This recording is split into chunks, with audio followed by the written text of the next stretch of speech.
Allez, J-3, avant le bal des amoureux, le bouquet de fleurs, la boîte de chocolat et j'en passe. Je suis sûr que vous trouverez des idées de petits présents à offrir à votre moitié. Car oui, la Saint-Valentin approche à grands pas. Et si certains d'entre vous perdent patience dans cette quête de l'âme sœur qui se fait attendre, ne jamais s'avouer vaincu. Nous sommes allés à la rencontre d'un couple âgé à eux deux de 170 ans. Ils se sont rencontrés l'année dernière dans une résidence senior. Styliana Pève et Olivier Bouillon. Et salut mon chouchou. Salut. Ça va? Oui, ça va. Depuis un an, Daniel partage son quotidien avec Claude. On est bien dans ce canapé-là. 90 printemps pour lui et 79 pour elle. À cet âge, tombée amoureuse, Daniel, ancien cadre de l'éducation nationale, ne s'y attendait pas.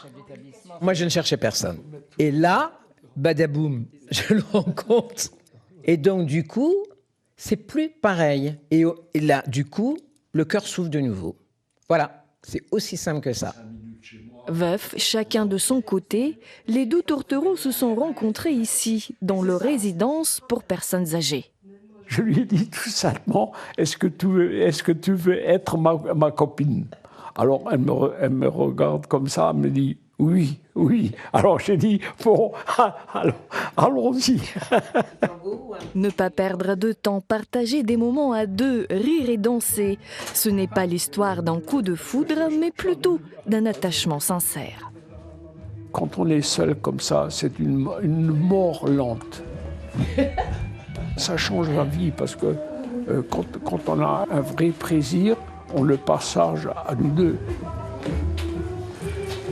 Là, c'est pas pareil, c'est plus doux, mais c'est quand même des papillons dans le ventre. Voilà, c'est pas les mêmes papillons, ils sont plus lents, on va dire. Comme il dit, quand on a une jeune femme, Ah oui. il faut y aller. Cette histoire d'amour permet à Claude de se rétablir d'un AVC de façon extraordinaire. Des projets en tête, le couple envisage leurs prochaines vacances à deux.